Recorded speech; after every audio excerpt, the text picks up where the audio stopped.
Okay, I had a very interesting call with somebody earlier today, and I've still got those ideas on my mind. We discussed some of the specific mimetic principles that might allow for mimetic success.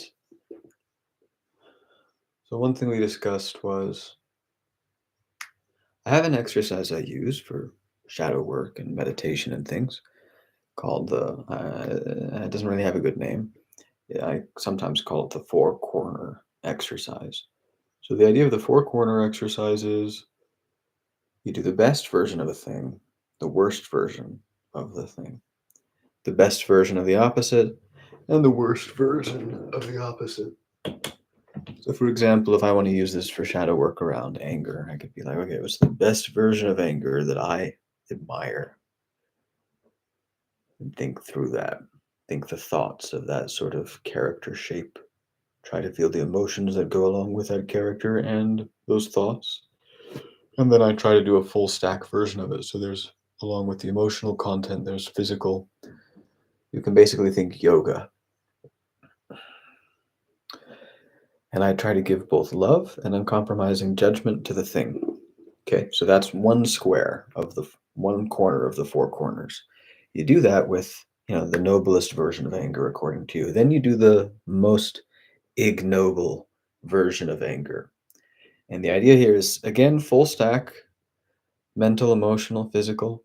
But now what's different is, or not different, is you still give love and judgment. So the first one, judging the best version of the thing, might be a little counterintuitive. Now the next one, it's probably loving the worst version of the thing. That's counterintuitive. So these are two opposites. And the idea is the reason this is such a good practice for anger or grief or love, literally like anything you might think about, is because whatever you think you're supposed to be doing with one, going to the exact opposite direction will tend to be somewhere that you've neglected. However, I've only discussed one dimension of difference, the best version of the thing, the worst version of the thing. I find it important to have at least two axes of difference. So that's where the four corners come from. And there are different versions of an opposite. So it's the opposite of the best version of love, let's say. Best version of love. Now it's time to do the worst version of love. What does that look like? Is it a selfish love, an excessively selfless love, a pointless love, an unsuccessful love? Like, what is it? You can choose whatever the worst version of love looks like to you, a devouring mother or whatever. But is that really the opposite of the best version of love? What about the best version of the opposite of love? So now it's not a sort of perverted love. We're talking about a sort of noble hate or something like that. Is it hatred, though? What is the opposite of love? Is it hatred? Is it apathy? Is it grief? Is it numbness? You want to feel out your own opposite here. And now we have two different opposites that are opposite of the noble love in two different ways. And then you do the fourth corner, which is the worst version of the opposite. So now it's like, let's say we did apathy is our version of the opposite of love. So we did the best version of apathy. Now we're doing the worst version of apathy. And again, for all four corners, you give it love and judgment. It can be counterintuitive to give love to the bad ones and to give judgment to the good ones. That's why it's so helpful, because the three different types of opposites help you scan through the shadow of your sort of stored value system. And the hardest part about shadow work, is it the hardest? Maybe. Maybe the hardest part about shadow work is finding it, because the whole point is that it's not where you're looking. It's defined by being not where you're looking. And so when people have, shadow issues, they'll be like, oh, is it this? Maybe it's that. Is this my childhood? Is this my mother? Is this my relationship? Is this my innate personality? We come up with all these theories. And even if we've settled on one of those theories, oh yeah, this is my childhood, then it's like, okay, so is this how I relate to it? Is that it? We're like fumbling around in the dark, hoping to finally come across the true shadow of what we've done so far.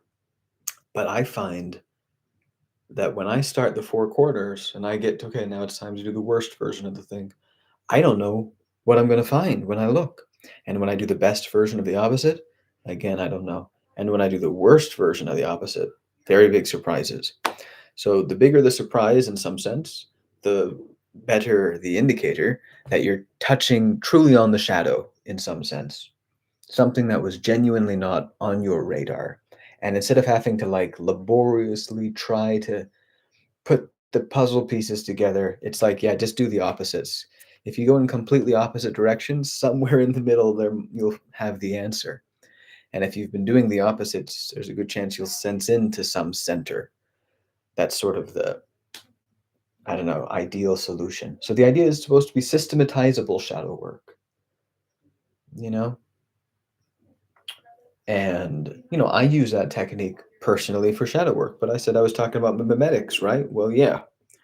The idea here is, can we use this shape to break down mimetic barriers? In our culture, our shadow consists partially of things we simply haven't looked at, haven't thought to look at, haven't easily had the means to look at, but it also consists of things we are utterly and completely forbidden to look at, to talk about, anyway, to say. Some of them for very good reason. And you say, yeah, so perfect. They're in the shadow for good reason. Let's keep them there. And it's like, no, no, no, no. Like, that's the right answer. Like, if we were trying to, like, say what the right answer was on a test to some moral question. But in real life, because something is wrong doesn't justify leaving it in the shadow. If something is wrong, we need to instantiate it and give it love. And then its wrongness just means that we carefully avoid giving it power. You know, that's the saying I say. Um, Evil is for playing with, goodness is for taking seriously. And you have to be willing to play. I don't know exactly if this is the right way to say it. Evil, properly defined, might be different, but shorthand, hand wavy, you have to be willing to give love to everything, right? Don't we believe? For example, in the Christian paradigm, that Christ loved the devil. So we should love the devil, right? Doesn't mean we put the devil in charge, though. And if you refuse to like look in the shadow of culture merely because you've correctly identified certain things as not worth giving power and energy to, then, as Jung said, until you integrate your shadow, it will rule your life and you will call it destiny. What's driving our culture? Where are we going? It seems chaotic. It seems impossible to say. Well, yeah, that's because it's in the shadow where we can't see it, can't understand it. In some sense, we're not allowing ourselves to pick up on certain patterns because we won't allow ourselves to look in certain directions. And sometimes that's because we've correctly identified those as directions not very fruitful. And again, that doesn't mean you don't practice looking in that direction. You still want to practice full general use of the organism, even just for personal development or, cultural development, if we're thinking at the group level now. Sometimes you refuse to do the shadow thing or to look or think or whatever because, it's wrong. And your mistake is just not realizing that it's so important for your organism to be able to like instantiate or embody those shapes to some level. Hopefully not one that efficaciously distributes evil, but to some level, just so that you can give it love and not hatred. But then there's the other case. The other case is when something is in the shadow and it shouldn't be. It should it's the right answer, but we've got it in the shadow. But we don't know where we've made our mistakes. If we knew, we wouldn't make them anymore, let's suppose. The point is, we don't know which aspects of our cultural shadow should be merely given a sort of like a loving attention, but not taken too seriously, and others that need to be given loving attention and then recognized for the insight and perspective that they offer. And somewhere in the shadows, somewhere in the what we don't know, in the what we haven't been looking at, and what we haven't figured out, somewhere in there is what we haven't figured out about how to handle all of the crises going on, the meta crisis.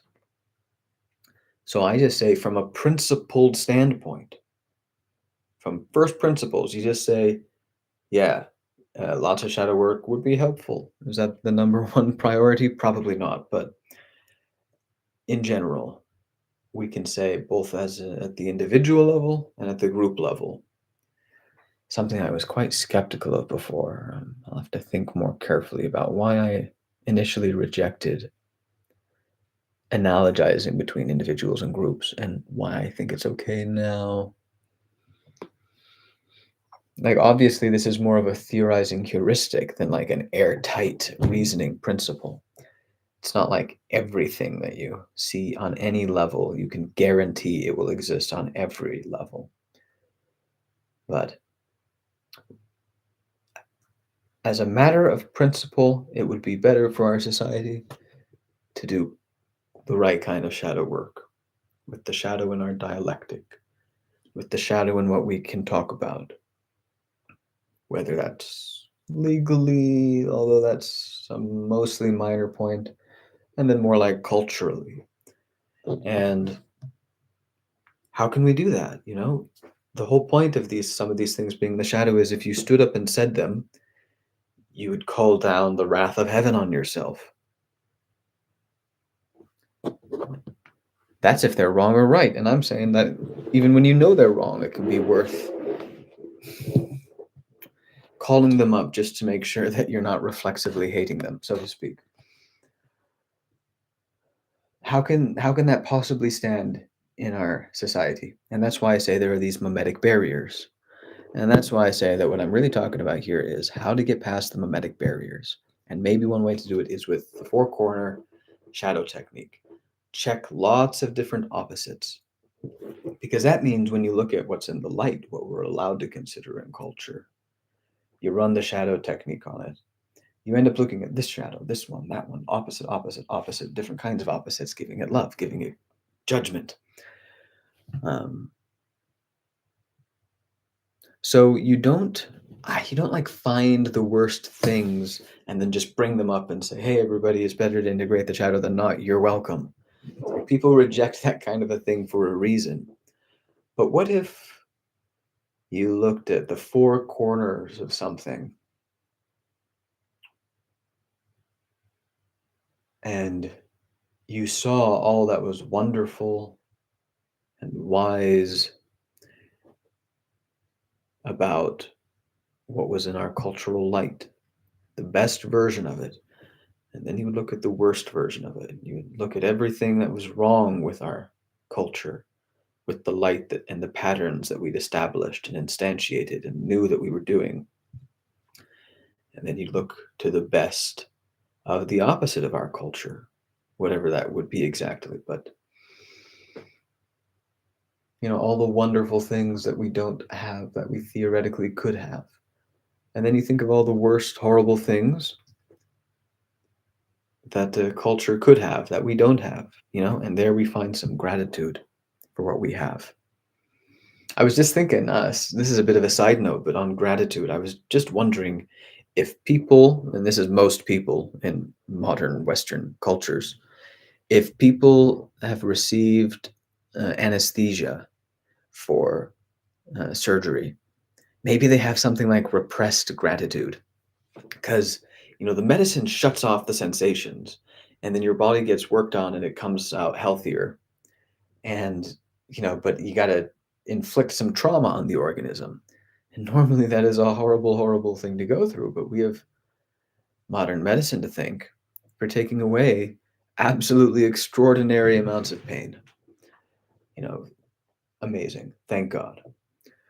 But then it's like, dude, if you had gone through that without the anesthesia and then somehow been able to receive the anesthesia, you would be so grateful. You'd just be like, oh my gosh, this is so amazing. Like, horrible, horrible tooth pain. And then it's just like trivial. You just walk into a nice, clean office. You walk out an hour later. Your tooth health is like secured for years to come or whatever. And it didn't even hurt. And it's like, that's amazing. And it's like, yeah, but it doesn't feel amazing. It feels like nothing.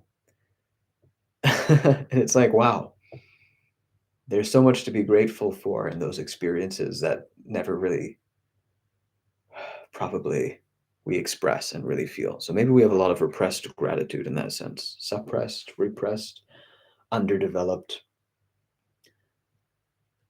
It's almost like should you go without anesthesia one time to appreciate it? Maybe, maybe. These days we anesthetize people on the way to death. There's some things that's still sort of final and inescapable about death, at least with our current medicine. We can say truly that there is not something final and inescapable about pain necessarily. We can anesthetize people. Is that system stable? Will we be able to keep it up forever, or will we go back to a world without anesthesia? But as it stands, some people have gone their entire lives without horrible pain, and when they were going to have the pain that would have come, they got anesthesia, and then they died on anesthesia, and they didn't even have to sort of be around in some sense to face their own death at the very end. And it's like the death itself has to happen still. Maybe medicine, maybe AI will rapidly advance medicine over the next few decades. Who knows? I really hope it goes well. I had a very, negative,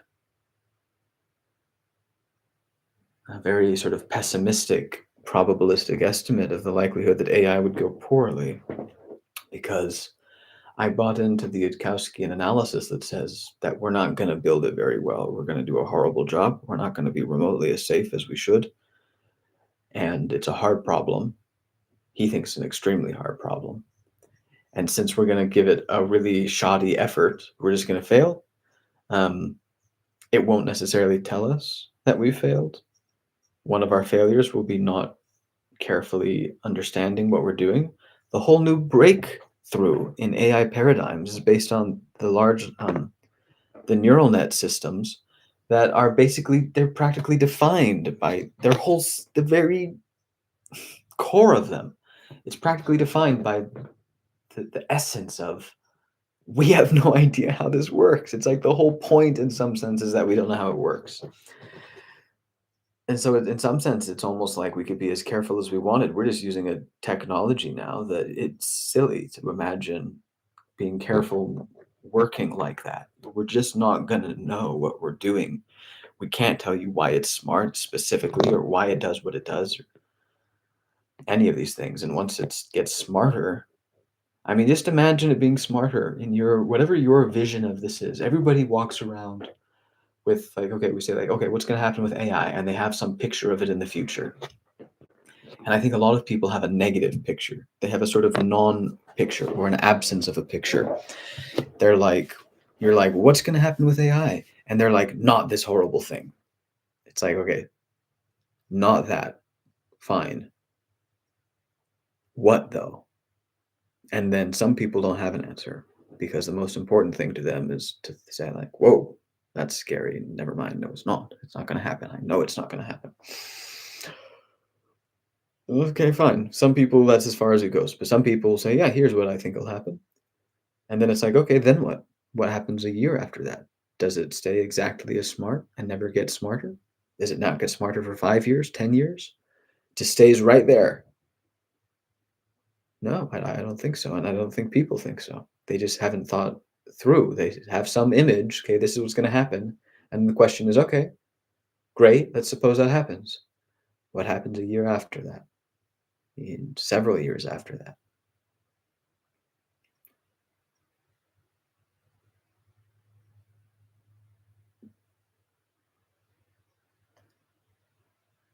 And I think Gutkowski was right about the pessimism about how we were going to handle things. So far, we haven't handled things well at all.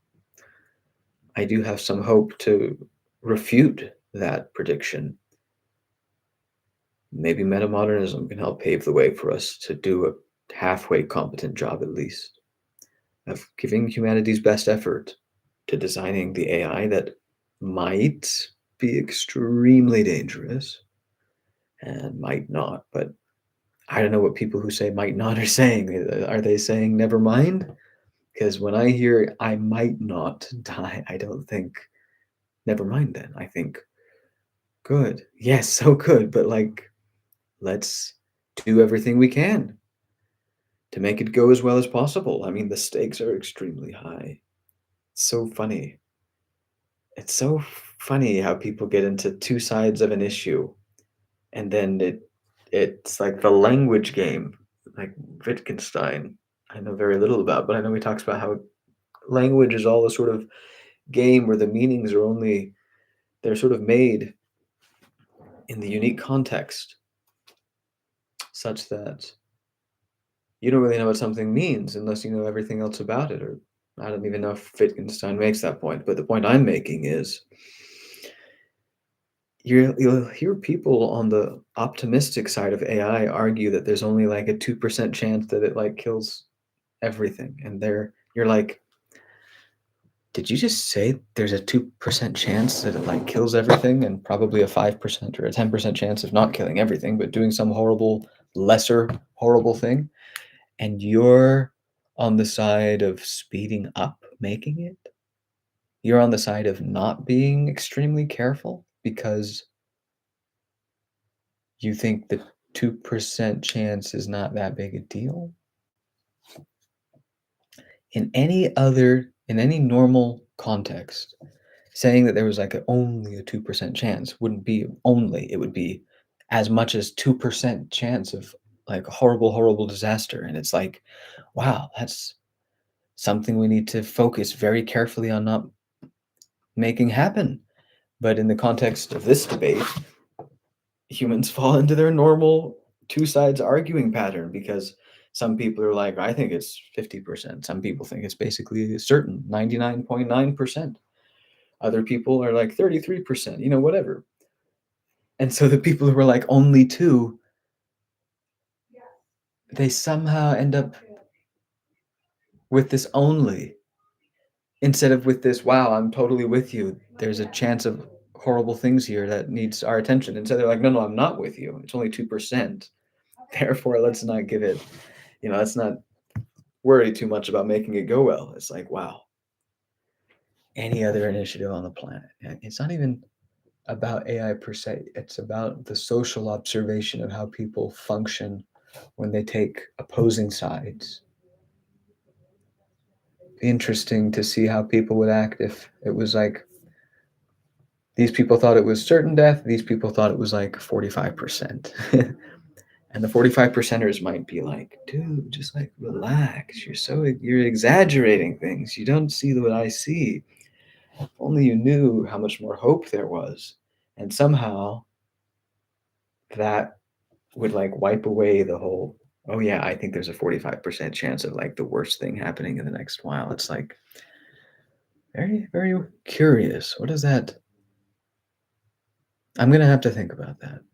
It might be a clue regarding a principle of, I don't know, human behavior, I guess, if we can be as vague as possible. So really, I started off, I was saying I wanted to talk about breaking down the mimetic walls and using systematizable techniques to advance. Excuse me a moment.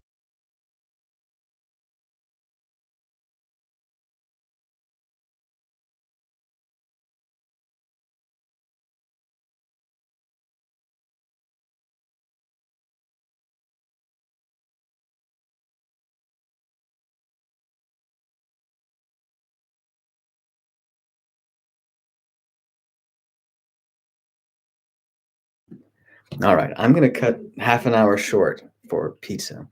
So, right. We can't just jump straight to the worst shadows and like dump them in the cultural commons and say, "You're welcome, we're helping you do shadow work." That sounds like something a troll would do, or like a Shrek, like a swampy type thing in some sense. Sort of just like, "Look, swamp." And you're like, "Hey, that wasn't very nice." And they're like, "You do not understand. The swamp is nature. There's no getting away from it. You're hiding yourselves from it, but here I am to show you the truth." Right. Okay. Not a medically effective approach. But if you use the four short shadows of the corner thing, then every horrible shadow thing that would normally be culturally taboo to even think about, let alone talk about, or even to say anything about. Imagine saying even one positive thing about Hitler. It's like I've heard he liked dogs or something, and it's like, gee, even to say that, like, oh, I hear Hitler was nice to dogs. It's like, why on earth would you like take just about the worst person you can find or imagine and emphasize not any of that about them, and instead the one tiny little maybe nice thing? Very suspicious. And it's like, that is a reasonable reaction. And to get around it, maybe we use this corner technique. Every kind of, even if it's the most vague, slightly positive thing about a bad thing, it's coupled with the judgment of the bad thing and with saying good and bad things about the opposite. So, if you can muster the tiniest little, maybe Hitler was nice to dogs or something, but it's paired with like the most full throated kind of like excoriation of everything there is to criticize, right? In that context, you cover the opposites, and suddenly what looks bad in isolation can look acceptable in the big picture. And so maybe we can use this. Like, think of anything you think we can't talk about. Think of anything taboo that theoretically we can't talk about. And think through the exercise, okay? Think through the best version of that thing, the noblest version. Give it love, appreciate it, criticize it. Now think of the worst version of the same thing. You give it love, you criticize it. Then you think of the best version of the opposite thing, whatever your opposite is for you. Imagine saying this in public. You've said what you've said so far. You've thought these things, and let's suppose you've said some of them. And now you come to the exact opposite thing, the best version of it. And so if you've said horrible taboo things now you're sort of balancing out with the best version of the opposite. And we're giving it love, but we're also criticizing it. And that might be like, how could you criticize something so good? But then that gets balanced out because we move on to the worst version of the opposite. And then we give it love anyway. We say, hey, even that thing that, I criticized a minute ago and somebody wanted to protect it. Well, now it doesn't even deserve protection, but I still want to give it love, just like I gave love to the version of it that did deserve protection. But I'm also going to give it uncompromising judgment, and that'll probably hit a heck of a lot harder on something that's the worst version of a thing. The other application for this technique. So one is can you imagine, like, I almost want to write this down. If somebody writes this down, that could be cool. Say the things you would say if you went through the four corners in public on a taboo issue, and look at that set of statements and say, okay, which ones are theoretically just completely not acceptable? And does the other ones, does putting them in this context soften them in any way? Does it allow us to at least look at the shadow and even maybe try to give it love in some sense without necessarily empowering it? Maybe that could work. And maybe we want to apply something like this to, I've sometimes said about the winning meme that it probably, I don't say probably, I say it does not compel. Maybe that's right. It doesn't compel. How can we avoid being compelling if we're being mimetically savvy? Don't those sort of pull against each other? And it's like, what if we do it this way? We have our message, we present it as mimetically effectively as we can, and we present the opposite message. We criticize ourselves, and we have a sort of a praise for the opposite and criticism for the opposite. So we give the full four corner version of the message. And now we say, look, maybe you can forgive the mimetic efficacy of the intended message because, look, we've paired it with all these criticisms. Maybe we've criticized it even more than you would, even more unfairly than its enemies would, even more ruthlessly. And that can go a long way to saying, look, this is not to reel you in and trap you. Here are easy and plentiful off ramps. And that's part of the idea of the winning meme not compelling. It's not that you look at it and then you can't resist it or it tries to snag you. Hopefully, we have this recurring pattern that I hope exists in metamodernism. Lots of off ramps, always pointing away from itself, always saying anything else, the opposite of what we're doing. That's the meta shadow integration. And if we don't look at the shadow of metamodernism, then its shadow will probably destroy it. But if we keep looking at its own shadow, at not metamodernism, at the opposite of metamodernism, at criticizing metamodernism, then maybe we'll notice when we're erring, integrate that, and genuinely course correct. We're not just going to say, no, we need to save it and make it keep going forever and ever and ever. And then the friction and the shadow will build and build and build, and it'll ultimately keep it from going where it could go. But if we're genuinely willing to integrate error signals and course correct, and do it again and again and again, then maybe we can wend our way to